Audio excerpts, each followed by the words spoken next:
Hello everyone, welcome back to my channel, Close Reading with me, Dr. Octavia Cox. Today I'm asking a very simple question about Jane Austen's Pride and Prejudice. Why did Mr Bennet marry Mrs Bennet? It's a question that I get asked a lot, so today I'll give you the answer. Remember, if you like this channel, do please subscribe and hit the thumbs up. It really does help me out in my analytics. This is one of Brock's illustrations from an early 20th century edition of Pride and Prejudice, and it shows a scene with Mrs Bennet's familiar restraint. "My dear Mr Bennet, how can you be so tiresome?" But this depiction gets an important aspect of Austen's portrayal of the character of Mrs Bennet wrong. Mrs Bennet here is presented as being rather frankly frumpy looking. But we're told from the very opening chapter of the novel that Mrs Bennet is actually quite a looker. And this is another Brock illustration in which Mrs Bennet again is made to appear as a kind of old harridan. But this quotation is from the opening chapter, chapter 1, where Mr Bingley has just arrived in the neighbourhood and Mrs Bennet wants Mr Bennet to go and introduce the Bennet family, so the 5 single daughters, to the rich and eligible Mr Bingley. And as I said, this is chapter 1, so the very opening of the novel. And Mr Bennet says, "I see no occasion for that. You and the girls may go, or you may send them by themselves, which perhaps will be still better, for as you are as handsome as any of them, Mr Bingley may like you the best of the party." And Mrs Bennet responds, "My dear, you flatter me. I certainly have had my share of beauty, but I do not pretend to be anything extraordinary now. When a woman has 5 grown-up daughters, she ought to give over thinking of her own beauty." To which Mr Bennet says, "In such cases, a woman has not often much beauty to think of." A joke is made of this, of course, as things usually are with Mr and Mrs Bennet, but from the very opening chapter an important seed is sown.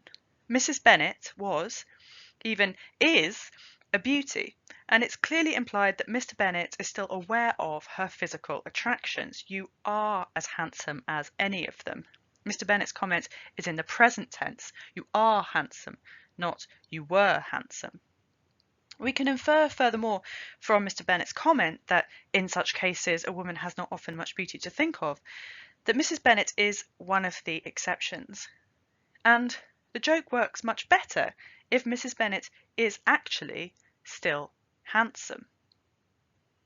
Mrs Bennet is clearly not offended by what Mr Bennet has said. She accepts Mr Bennet's compliment about her looks, even if she coyly must pretend not to be anything extraordinary now.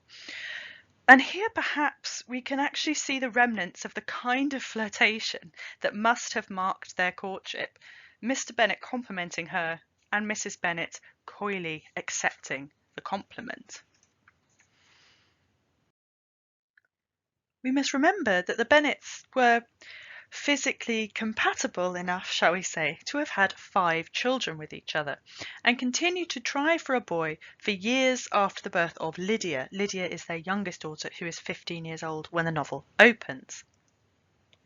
We're told, "When first Mr Bennet had married, economy was held to be perfectly useless, for of course they were to have a son.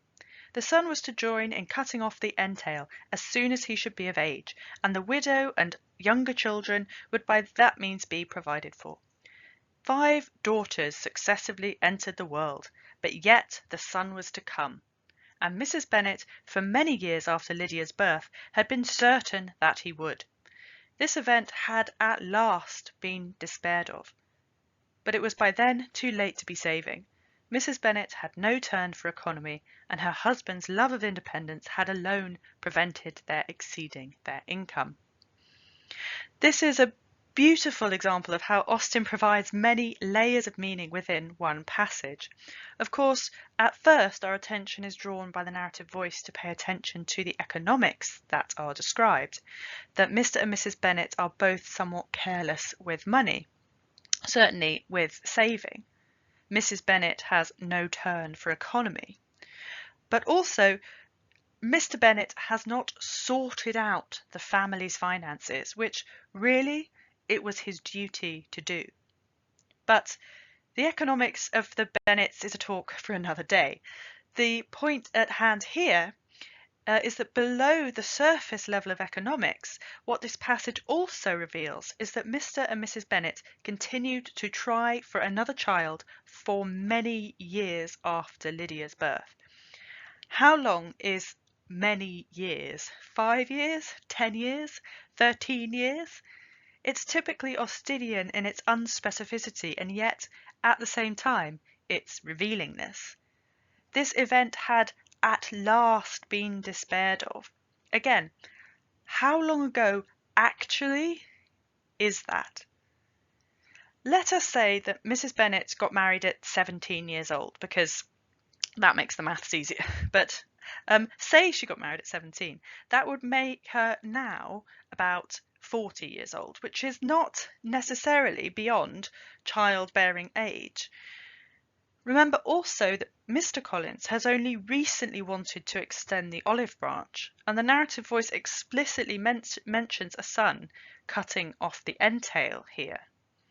Perhaps the reason that Mr Collins has only recently got back in touch with the Bennets is because the event of Mrs Bennet having another child had not that long ago at last been despaired of. How long ago were Mr and Mrs Bennet still actively trying to have a child? Jane Bennet, the eldest daughter, is almost 23, Lydia tells us. She tells us this after Lydia, is herself married. We are also told in chapter 1 of Mr and Mrs Bennet that the experience of 23 years had been insufficient to make his wife understand his character. So from these two pieces of information then, we can ascertain that Jane was conceived fairly shortly after the wedding day. Why did Mr Bennet marry Mrs Bennet? This passage reveals all. Had Elizabeth's opinion been all drawn from her own family, she could not have formed a very pleasing opinion of conjugal felicity or domestic comfort. Her father, captivated by youth and beauty, and that appearance of good humour which youth and beauty generally give, had married a woman whose weak understanding and illiberal mind had very early in their marriage put an end to all real affection for her. It is as simple as that. He was captivated by youth and beauty. Remember that at the time, single men and women could barely touch one another. One of the reasons, no doubt, that dancing was so popular is that it was one of the very few activities that one could do respectably with a member of the opposite sex that actually involved physical touching.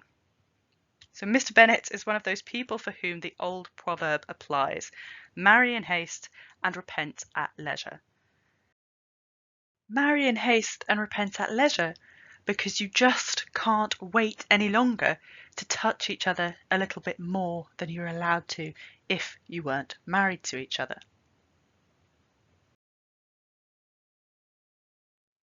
Austen makes a similar kind of point about the marriage between Mr and Mrs Palmer in Sense and Sensibility, and I just want to read this quotation to you because I think it's funny, but also because I think it's rather pointed by Austen. His temper might perhaps be a little soured by finding, like many others of his sex, that through some unaccountable bias in favour of beauty, he was the husband of a very silly woman. We might also remember Emma Woodhouse's scathing point about Harriet Smith's youth and beauty being captivating to men in an argument with Mr Knightley, and this is in Austen's novel Emma. Supposing her to be, as you describe her, only pretty and good-natured, let me tell you that in the degree that she possesses them, they are not trivial recommendations to the world in general, for she is, in fact, a beautiful girl, and must be thought so by 99 people out of 100. until it appears that men are much more philosophic on the subject of beauty than they are generally supposed, till they do fall in love with well-informed minds instead of handsome faces, a girl with such loveliness as Harriet has a certainty of being admired and sought after. And if the evidence of Mr Bennet and Mr Palmer is anything to go by, then Emma is not wrong. Why did Mr Bennet marry Mrs Bennet? Because, in 3 words, he fancied her. If you like my channel, do please subscribe, hit the thumbs up, and leave any comments down below.